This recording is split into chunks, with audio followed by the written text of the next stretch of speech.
All right. Welcome everyone. Who else here?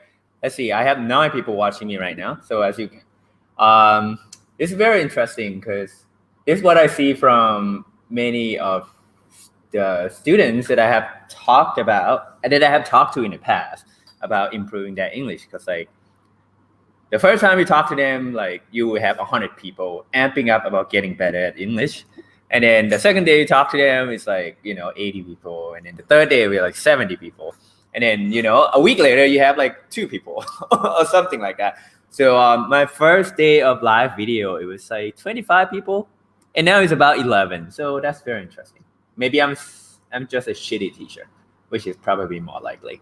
All right. Can you all hear me well? Who's here? Say hi. Hi, everyone. Say hi in the comment. Say hi in Facebook. Say hi in YouTube. Unless I'm here by myself, which is okay because I get paid the same amount of money to teach, whether you're listening or not. All my money. All right. So I apologize about last week because I was having a lot of things going on, and there was an urgent thing that came up, so I didn't. Hi, Kiki. Hi, Shianit. You have never said hi to me before. Hi. All right, thanks to you all for being here. So 2 weeks ago, we talked about reading skills, right? And we talked about the fluidity, the precision, and the intonation of reading, which was cool, right?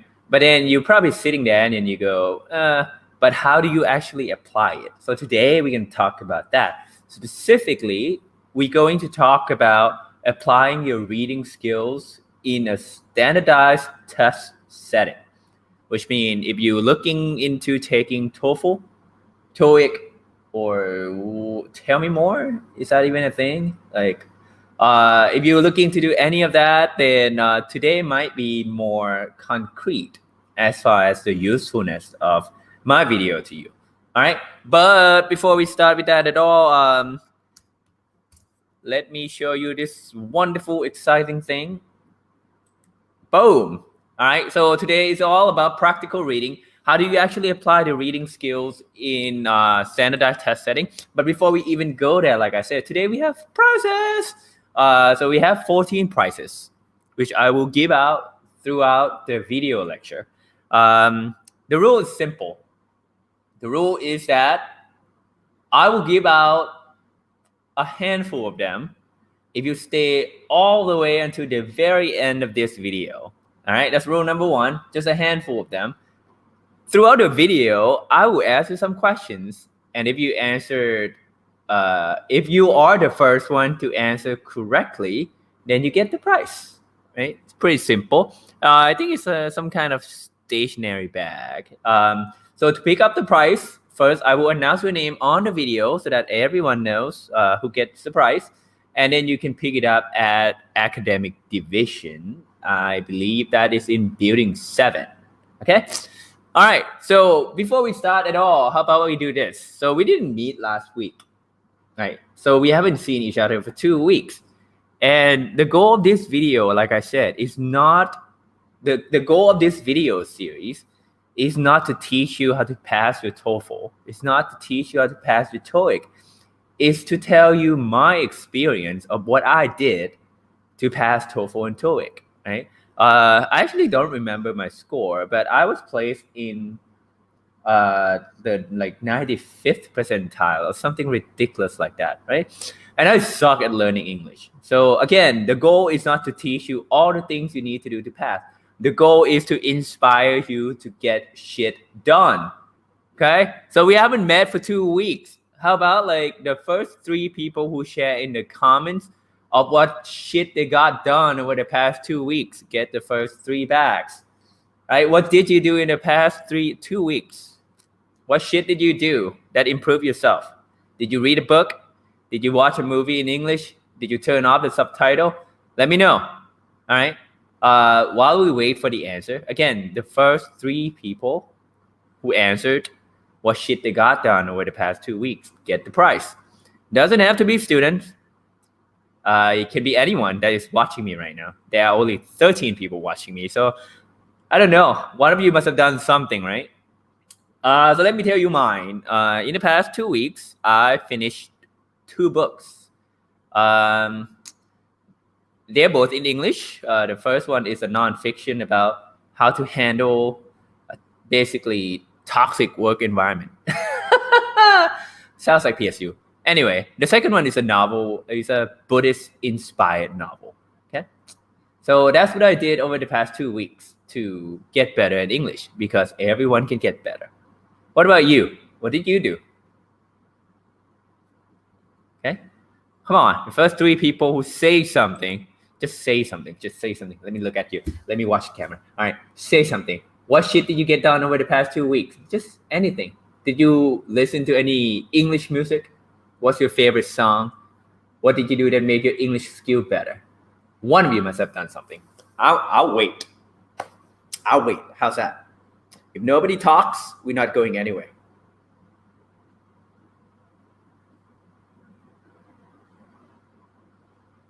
This is getting awkward. Want to be better? Say something. Or am I just not seeing it? Have you been saying something? Are you saying something on the line group chat? Nobody's saying anything. Okay. I was about to curse. Oh, see the movie. There you go. The first bag. See the movie. Thank you. I don't know what movie did you watch, but that was cool. All right. Now we can stop being awkward about each other. All right. Anyone else? I need 2 more people. Come on. Stop being Thai.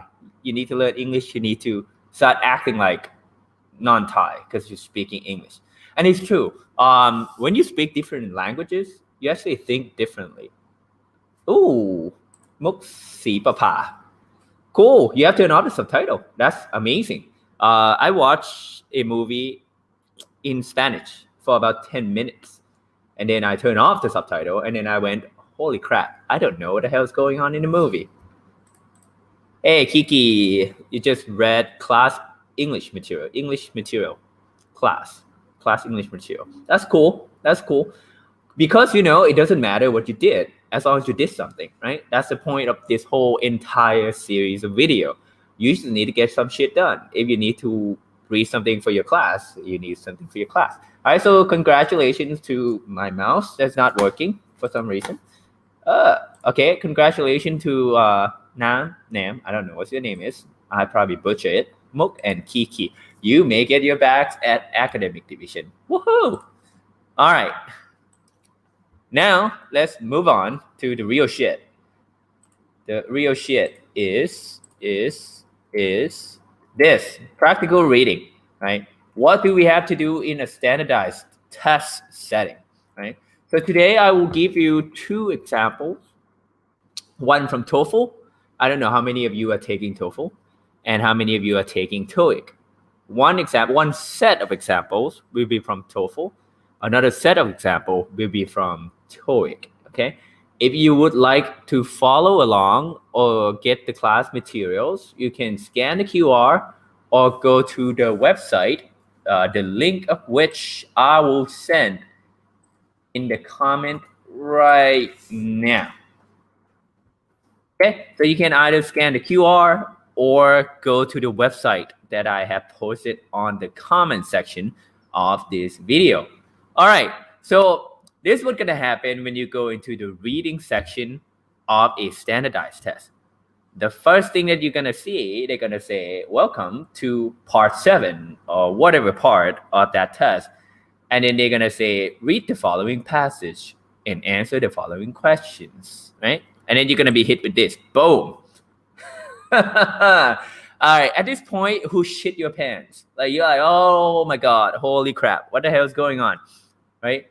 Because you're going to see this on your standardized test, right? You're going to see a wall of text.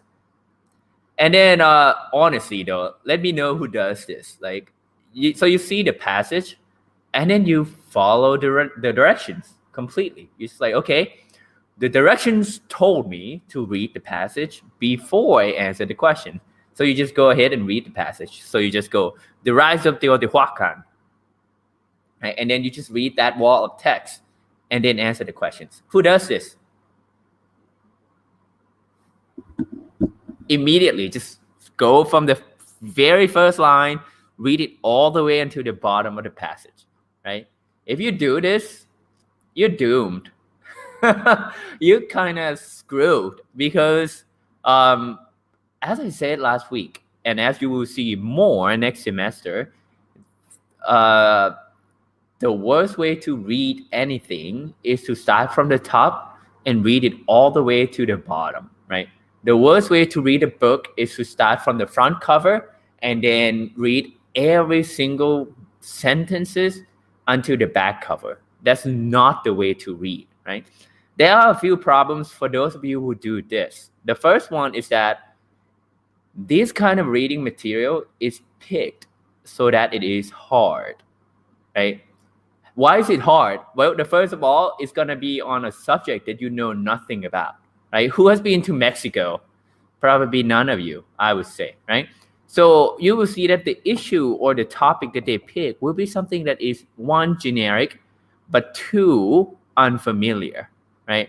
So Teotihuacan is a city in the Mexico Valley, right? You probably have never heard of it before, unless you're into like Mexican history or something, right? So one, the number one difficulty is that it will be an unfamiliar topic, right? So if you read it from the top to the bottom, you'll be hit with a lot of emotions. The first one is that the text is gonna be hard. The language that they use is gonna be difficult, right? Which is expected. But two, by human nature, you will try to analyze the text as you read, right? By human nature, you can't just read without thinking. So as you read through the text, you will start thinking about things immediately, and that will distract you, right? The goal of a standardized test is not to understand the material, right? You don't need to know what Teotihuacan is. You don't need to know where Mexico City is. The only goal of a standardized test for you is to pass the goddamn test. So if you read it from the top to the bottom, you will fail, either because you get distracted by thinking or you don't have enough time to finish the test, right? So don't do that. That's difficulty number one, unfamiliar topic. Difficulty number two is that you will see words that you don't know, right? You will see words that you don't even know how to pronounce. For example, Teotihuacan. How many people know how to pronounce Teotihuacan? I doubt many of you do, right? Unless you like have studied Mexican indigenous language, okay? Because I just looked that shit up too. I didn't know how to pronounce it. But here's the thing. If you don't know how to pronounce something, you get discouraged very quickly, right? You read this text and then you go, I don't know what I'm reading. I don't even know how to pronounce the words. You get distracted very, very quickly. And that's not a good thing when you're trying to finish a test, okay? So don't get discouraged by the text, the difficulty of the words that you don't know how to pronounce, because you don't need to know how to pronounce it. You just need to be able to, again, answer the questions, okay? So at this point, I probably should have convinced you that you should not have to read it from the top to the bottom, right? You shouldn't have to read it from the top to the bottom. But then you have to start reading somewhere, okay? So let me show you how I would do it if I were to take this test, right? So like I said, there are many levels of reading. The first level of reading is skimming, right? When you see a wall of text like this, whether it's a standardized test, a book, a research paper, or whatever, you don't want to read the entire thing. You just want to know what they're talking about, right? You just want to know what they're talking about. So let me zoom in a little before you all get blind by this text. So in fact, let me go to the PDF file so you can see a little better, right? Because the text is larger, basically. So we don't see this like huge wall of text. Oh my God, what just happened? My computer is not working so well with me today. All right, boom. Okay, here we are. All right, so what I would do if I'm taking this test. So again, this is from a Toefl ETS, Toefl practice test, right? If you follow the link, you see it. So the first thing you're gonna see is, again, direction. Read the passage, give yourself 20 minutes to complete. The first thing I'm gonna do is read the title. The title is an absolute must, right? The Rise of Teotihuacan, right? At this point, this is all you have seen from the test, right? So your first question should be, okay, Teotihuacan, what is it? Okay, and that should be your entire goal to read this passage, right? And then you go, oh, the city of Teotihuacan. So you know immediately that they're talking about a city, right? And then you skim each of the passage, each of the paragraphs, sorry, right? In a good piece of writing, and this is a very good rule for you to know, in a good piece of writing, each paragraph says specific thing. We call this the topic sentence, right? Each paragraph has a topic sentence that is the heart of that paragraph, right? When you skim, try to find that. Try to find a topic sentence. So for example, this is how I would do it to skim this passage, right? The rise of Teotihuacan. I would go, what is Teotihuacan? Oh, it's a city. It's a city that is in 200 to 100 BC, right? That's all I need to know about the first paragraph, really. They're talking about city. And combine that with the title, you know that they're talking about the rise of Teotihuacan, the rise of a city, how a city becomes bigger, right? Specifically, how Teotihuacan became a big city back in 200 BC. Good. That's the first paragraph. The second paragraph is that how did this tremendous development take place and why did it happen, right? So then you know immediately that the second paragraph is going to talk about the factors that make Teotihuacan a big city back in the day. All right. And then paragraph number 3, you see that they say the last factor is circumstantially implicated in the rise of Teotihuacan, right? And then you see another mention of another city. So at this point, you know that the second paragraph is probably the factors that have to do with only Teotihuacan, and the third paragraph is the factors that have to do with more than one city. All right. This is just us skimming the passage, right? We haven't read into anything yet. And then the last one, paragraph number 4, you know that they're talking about the natural resources of Teotihuacan, right? Number 5, they're talking about the trade of obsidian, right? So number 4 is natural resources. Number 5 is the trade of obsidian, right? At this point, I haven't even read the passage. No, truly, I haven't even read it. But you know immediately that the natural resource, one of the main natural resources of Teotihuacan is obsidian, right? And look how much time we have spent. I have only spent basically a minute just skimming it. And I know that Teotihuacan was a big city in Mexico Valley. It has a lot of factors that made it become a big city. It was competing with another city. It had natural resources. One of the most important ones, it was obsidian, right? 1 minute of reading, right? And number 6 is that the picture of Teotihuacan that emerges is a classic picture of positive feedback among obsidian mining, right? And then there's a bold text saying the thriving obsidian operation. Okay, so you know immediately that obsidian was a big factor in making Teotihuacan a big city, right? At this point, we probably have spent at most 3 minutes into reading, and you already know a shit ton about Teotihuacan. Okay, so that's skimming.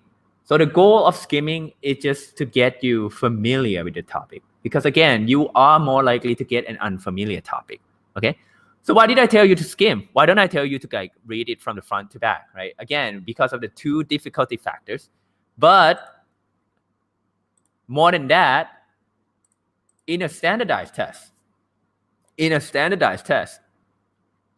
are actually very kind, right? So here's an example from a Toefl exam of this part, right?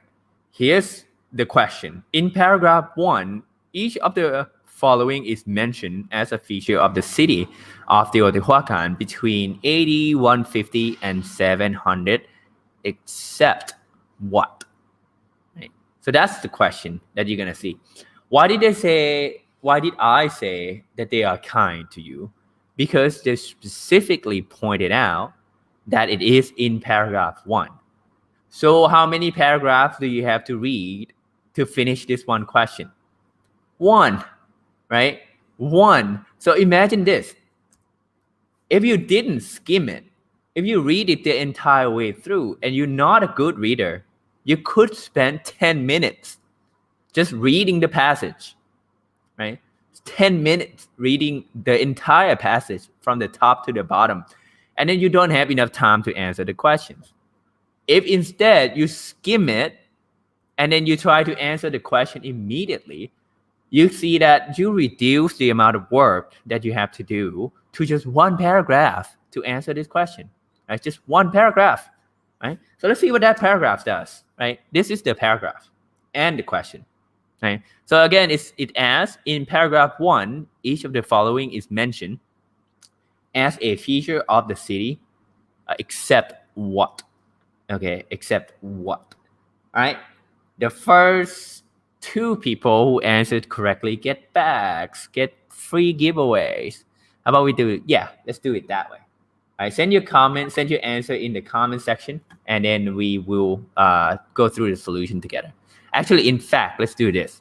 The first 2 people who answer at all, correctly or not, get free bags. Boom, reducing the barrier of entrance.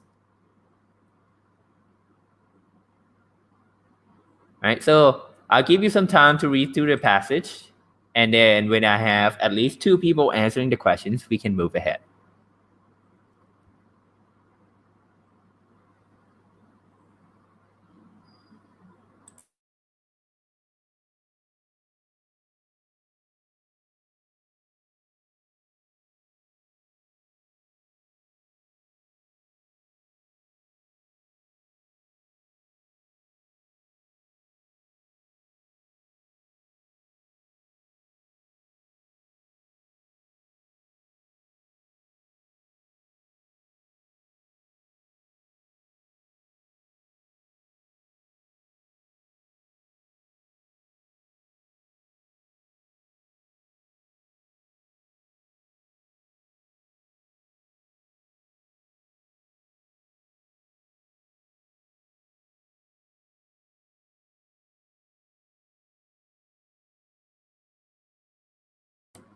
I see one answer. Do I have another one?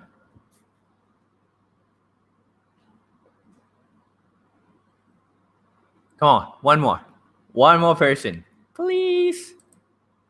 I'm lonely over here in building 6. I need one more answer. One more answer. Or maybe you don't want bags. Maybe I should start giving out cash price next time, something.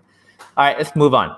So Shianit said B, right? So everything was mentioned except for several administrative centers spread across the city. All right, let's see. All right, so this is paragraph 1. And then you can tell immediately that half of the paragraph doesn't have anything to do with the question. Right? Half of the paragraph doesn't have anything to do with the question. What do I mean? Let's see. Right? So the question is, each of the following feature of the city was mentioned except for what? Right? If you look through the paragraph, you see clearly that up until this point of the paragraph, right, this part from the beginning to this part has nothing to do with the question at all. None whatsoever, right? And then it starts from here. So it said the city had over 2,000 apartment complexes. Right? So immediately you can rule out D, because the passage itself said explicitly that the city had apartment complexes. Okay, so boom, that's done. And then you just keep going through all the choices. Did they say anything about street, right? And then you just read through it quickly, and then you see that, oh, there's a regular grid pattern of streets and buildings. So A is out, right? Because A was mentioned. So then you're left with B and C, right? So then you read through it again very quickly, and then you see the word workshops in the choice and workshops over here. And then you see that, oh, it said a large number of industrial workshops, right? At this point, you just need to know that industrial and manufacturing is basically the same thing when you talk about workshops. So C is out. So the only one left is B, right? So B was not mentioned. But then some of you might go, wait, hold on. Wait a minute, right? It did mention here an administrative center, right? An admin center. It did mention. So why is B incorrect, right? Here's what a standardized test loves to do. It loves to fuck you over with little details, right? Notice how in the original text, it said an administrative center, right? So just one center. At the same time, in the choice, it said several administrative centers, right? Spread across the city. So it changed from singular to plural, right? So of all the choices that were mentioned explicitly, this one wasn't. So clearly, the correct answer is B, right? And this is a very simple example of why you shouldn't read a passage from the very first letter to the last letter, because if you had done this properly, it would have taken you like 5 seconds. It would have taken me like 5 seconds to do this question anyway. So if it took you like, I don't know, a minute to do this question, then you save a lot of time because you don't have to read all the text. Like not all the text is important. So this kind of question is called a fact-finding question, because you are asked to find some facts from the passage, right? This is the easiest kind of questions that you can do, because you basically just compare the text to the choices and then you can do it, right? Here's the second kind of question, right? So it said, the word ingenuity in paragraph 2 is closest in meaning to what, right? And I'm not even going to show you a paragraph. How about this? If any of you know the meaning of ingenuity, type out the meaning either in Thai or English in the comment section. If you don't know the meaning of ingenuity, look it up in the dictionary and copy and paste the definition in the comment. Let's do that, right? I'm not even going to show you the paragraph. And I will tell you in a little bit why, right? But if you know the meaning, type it out. If you don't know, go look it up on Google and then type it out in the comment. I'll wait.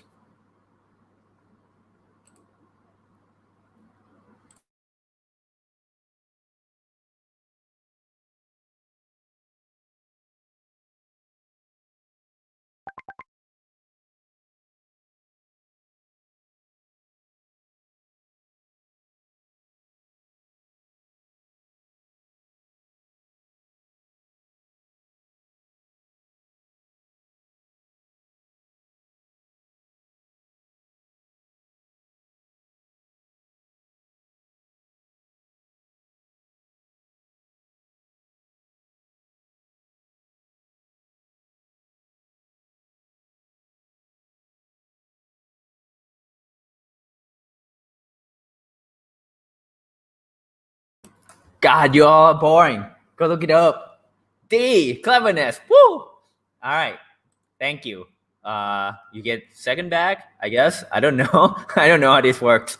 Again, if you receive bags, go get it from academic division. So D is correct. Cleverness, right? If you know the meaning to the word, if you know the definition of the word, you actually don't need the passage at all. You don't need the paragraph at all. You're just like, it can't be ambition. It can't be sincerity. It can't be faith, right? It has to be cleverness, right? It has to be cleverness. If you know the definition. So why did I give you this example? Because most of the times, even in the reading section, you don't actually need to read the passage to do the exercise, right? But let's see the passage though. So here's the passage, right? The paragraph. So it went on and on about why Teotihuacan Valley was like a geographically important region, blah, blah, blah, blah.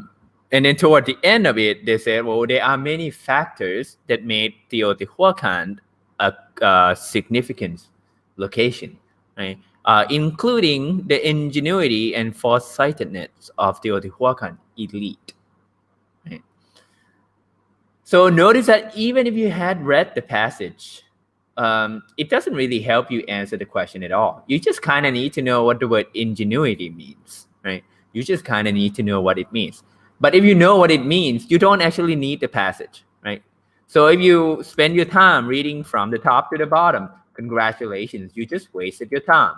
Okay? So don't read from the top to the bottom. Start by skimming, right? It's just skimming through it. Okay? But let me talk to you about this. What if you don't know what it means? What if you don't know what ingenuity means, right?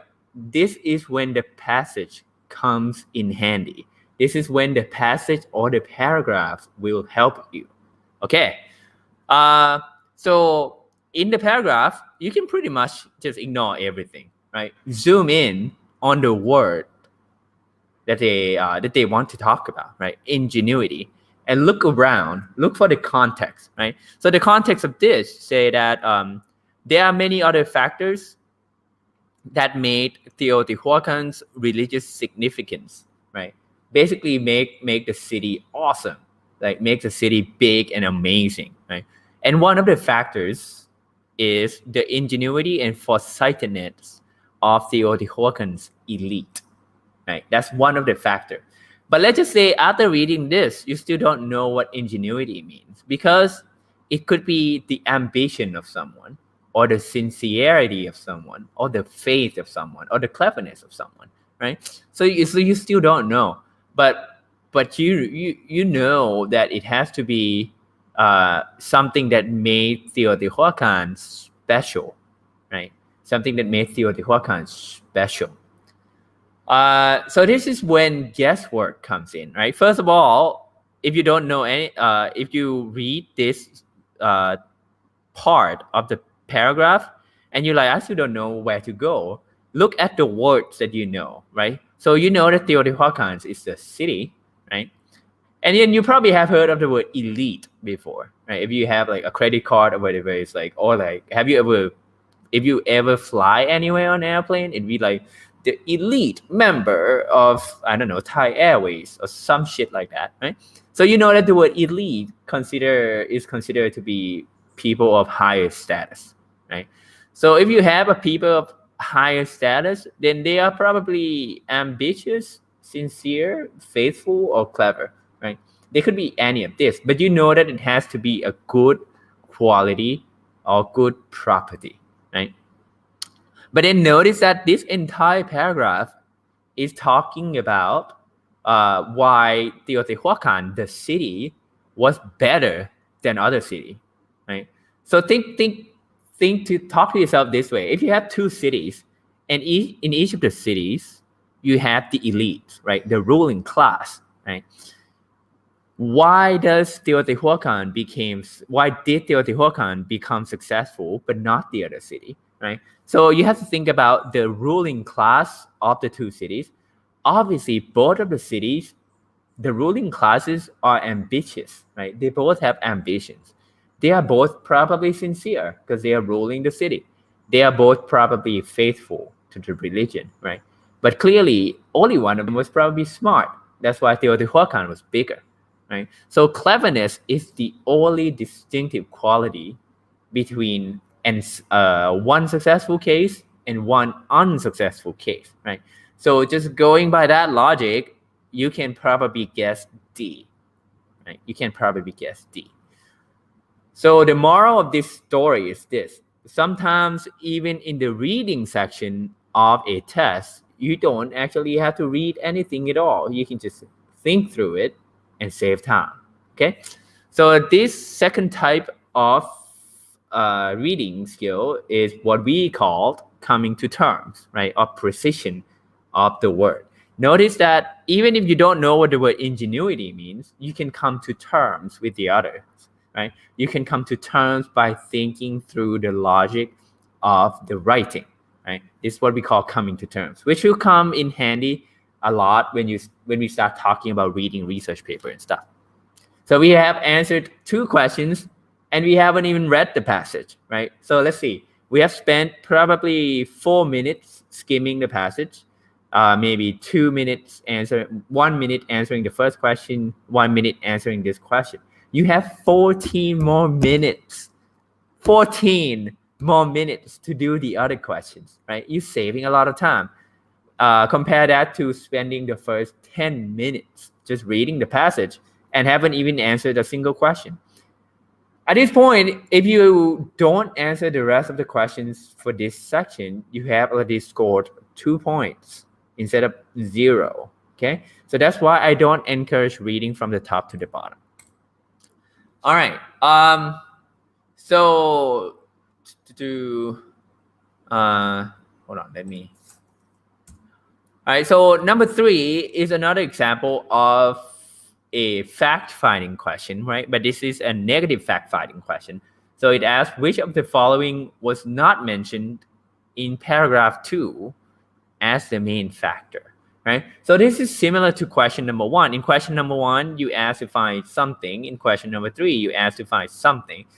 The same way, right? So again, question number 3, you don't have to read. You just have to go back to the passage and then go find those factors, right?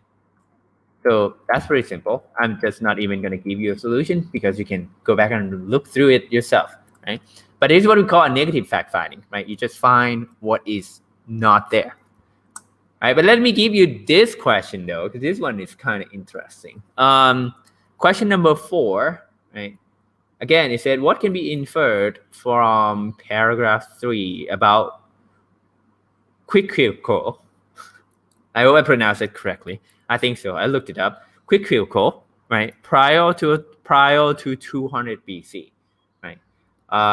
So it said it was a fairly small city. It was located outside of the Valley of Mexico. It emerged rapidly, or its economy relied heavily on agriculture. All right. So let me show you the passage. Again, at this point, you haven't read the passage. You have skimmed through it, right? You have skimmed through it. And from paragraph number 3, we know that paragraph number 3 is comparing Teotihuacan to other cities, right? So keep that in mind, and why don't we try to answer this question together? I'll give you maybe a minute to do it.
This one is hard, huh?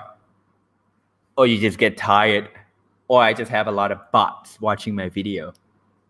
Any takers? Any takers? Anyone would like to answer? Right, if you find reading skills to be hard for you, I have good news. Practice. Get shit done. Go read difficult things. Don't read what you want to read. Go read other things that you don't want to read, but interesting things, right? Just go on Wikipedia or something and then just start reading things, right?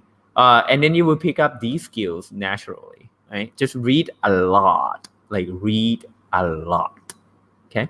Because in a standardized test, you will get some very, very weird topic to read about. And if you're not used to reading difficult topic, you will not do well in the reading skill. All right, let's go through this one together because nobody is answering. I hope everyone got it correctly though. So if you read the question, it asks specifically about the city of Quetzalcoatl. Okay, so if you look at the passage, the first thing you're going to zoom in on is the Quetzalcoatl title, right, which is right here, right? And then you go, hey, what can be inferred from this paragraph about this city, right? So notice that this doesn't matter, right? From the first letter up to this point, right? From the first letter up to this point, does not matter at all. You don't need it to answer this question, right? What you need is basically right here, up from this point, around this time, up until this point, right? From this to here, right? And not even that. I will show you in a little bit.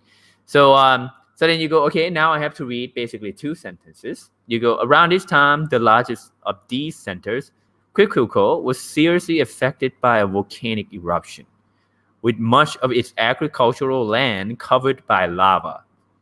With Quiquilco eliminated as a potential rival, any one of the number of relatively modest towns might have emerged as a leading economic and political power in central Mexico.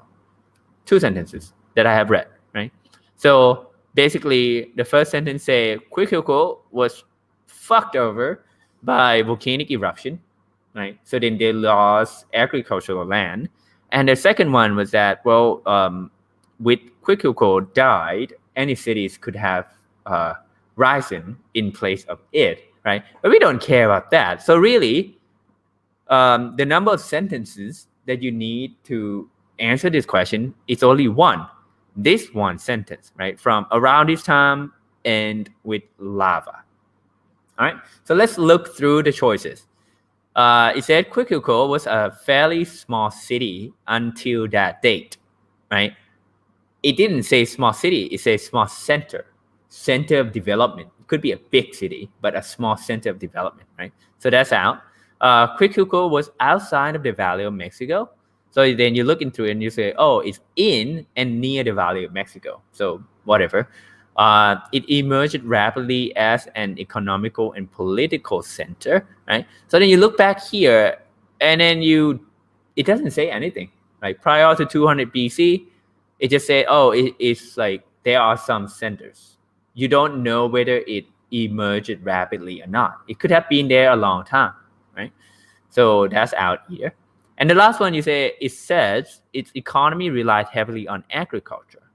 Ooh, right? So then you see the word agriculture here. So Quiquilco was seriously affected by volcanic eruption, and the agricultural land was covered by lava.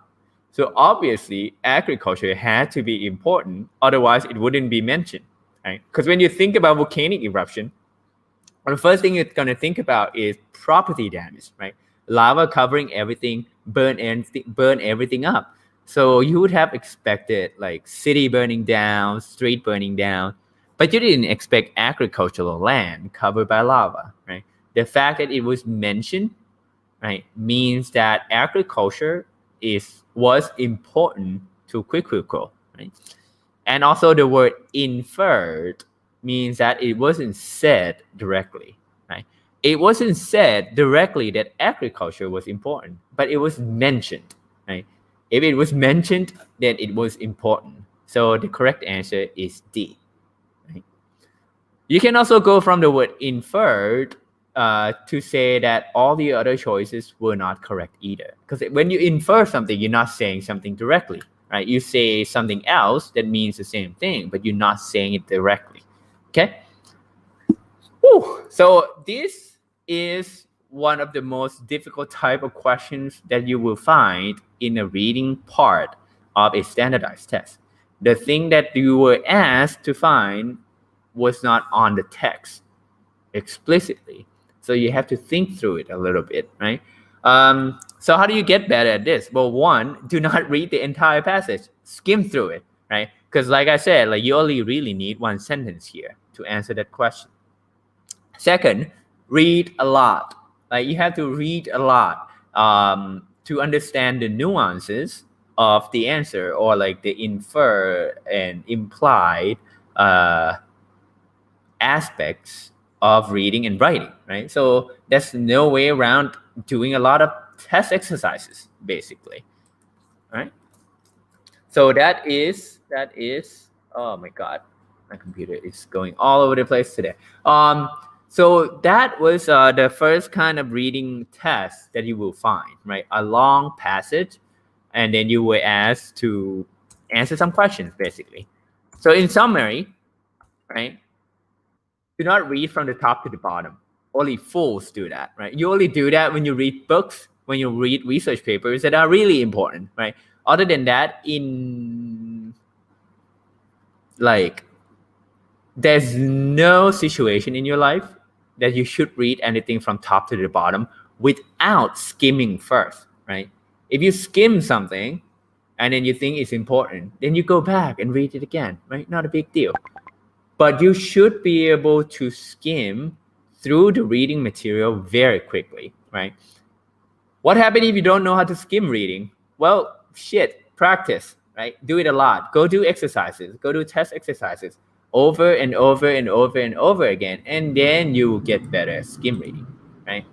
At this point, any questions? I don't see no questions. Move on. If you do have questions, though, type out your questions in the comment section, all right? So that was like the harder kind of reading part in a standardized test. The easier kind is something like this. This is from a TOEIC test.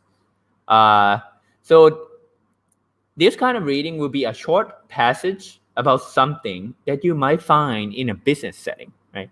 Which I find these kind of tests or questions to be easier than the TOEFL test, because in TOEFL you actually read like long passages, but TOEIC is for business, and in business you don't want to be too long, right? You just want to be short and concise and talk about things that matter. All right, so here's an example of a TOEIC test that you might see, right? So it's a memo from somebody to somebody. Why don't some of you try to answer this question, right? The first one to answer it correctly get a prize of a free bag.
All right, I got Mook answered D, right, to inform the supervisors of a change policy, right? All right, fantastic. Let's look through it together, right? So it's like a memo, right? What's the main purpose of this memo, right? And then you see that you don't actually need to read the passage. You can go from the choice back to the passage to find the right answer, right? So then you see that A, to inform all employees of a new expiration date. There's not even a word expiration date in the memo, so obviously A is incorrect, right? B, to put staff members on probation.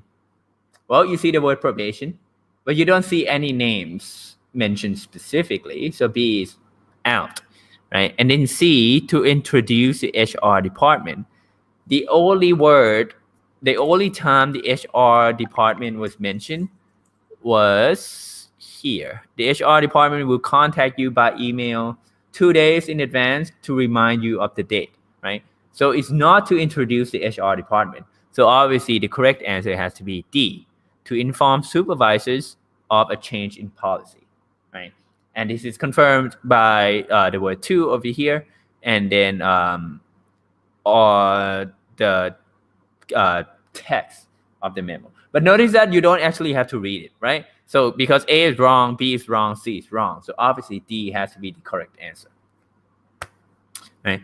So this is again easier to do because even if you want to read it from the top to the bottom, you can do that. But I don't usually do it because it's a waste of time. Right? Your goal in life for taking TOEFL and TOEIC is to get good score. All right, I'm gonna be real with you right now. Right, I'm gonna look straight into your eyes through this camera. Hopefully you can see it because my eyes are pretty small. But TOEFL and TOEIC are bullshit, right? Like, okay, let me do that again. TOEFL and TOEIC are bullshit. It doesn't tell you how good you are at English, right? If you have been taking TOEFL and TOEIC and you get shitty score, it's not because you're bad at English. It's because TOEFL and TOEIC are bullshit. When you go into real business, nobody does things like this. Like, they will send out a memo and then you will read the memo and you will get it, right? TOEFL and TOEIC are just there to, I don't know, make you suffer, right? So if you get bad score in TOEFL and TOEIC, doesn't mean that your business English is bad. It just means that you cannot take tests well. How to take tests better? Do more exercises. All right? So repeat after me. TOEFL and TOEIC are bullshit, but it's something you have to do. Boom. All right, it's just like eating vegetables, okay? It's like, does it taste good? No, I just want a burger. But it's just something that you have to do to get better in life, right? So just do a lot of practice exercises and get good score. And you will never have to deal with TOEFL and TOEIC again, right? Because when do you have to take TOEFL and TOEIC? When you want to graduate from a university or when you want to get a job. Once you have done that, then that will be the last time you take TOEFL and TOEIC. Because anything beyond that point, you can just say, yeah, I took it the last time and now I speak perfect English. Why do I have to take TOEFL, right? So you can do shit like that too. So TOEFL and TOEIC are bullshit. Don't get discouraged by bad standardized test score. It doesn't tell you how good you are at English. It tells you how good you are at test taking in English. And the only way to be better at test taking is to take more tests, right? Just like the only way to get better at running is to run more. The only way to get better at doing TOEFL and TOEIC is to do more TOEFL and TOEIC, not to get better at English, right? To do more TOEFL and TOEIC. Boom. All right, I'm gonna kill off my drama and then move on to second question. Right? So the second question asks you, when does the change come into effect? Right? When does the change come into effect? I'll give you 1 minute.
I might be the only one left here.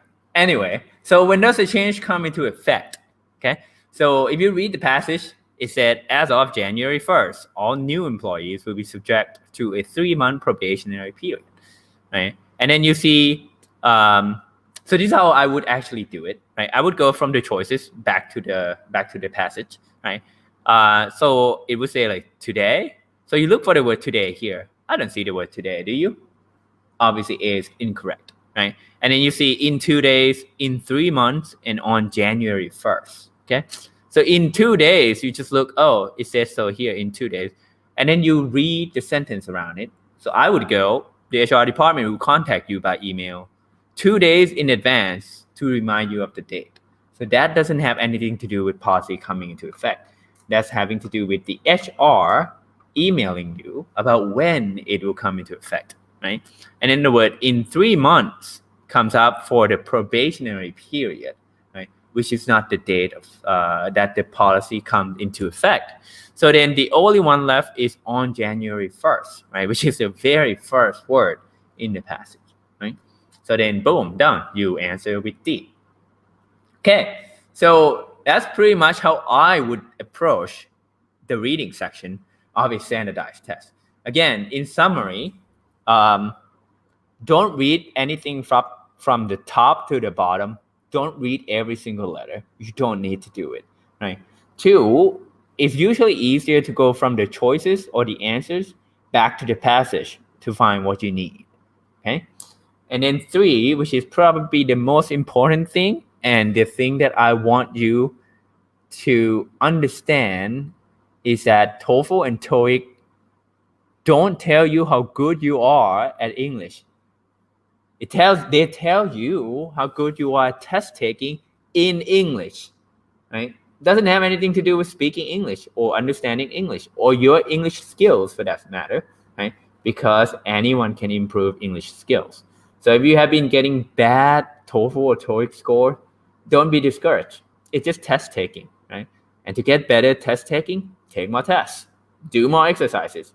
If you're not doing exercises and you expect it to pass, you will not pass. You just have to do more exercises, just like mathematics, okay? All right, and that's all I have for today. If any of you would like the free bags, again, at the beginning, this free, wonderful PSU stationery bags, right? I believe we have 5 more left. No, 8 more left.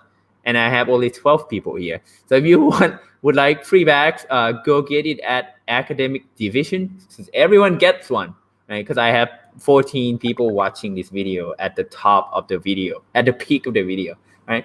So thank you all for joining me. So today is the end of the reading section.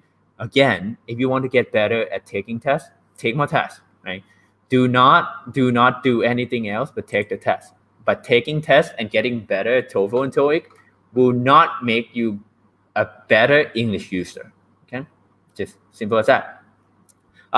Next week, we're going to start on the speaking skill. Let's see, reading, speaking, listening, and then writing, right? Maybe I will switch listening and speaking. Probably speaking first, because speaking is fun. All right, so next week, we're going to start talking about the speaking, and we're going to go in the same order. So I will start with how to get better at speaking. And then the week after, so 2 weeks from now, we will talk about how to get better at the speaking section of a standardized test, right?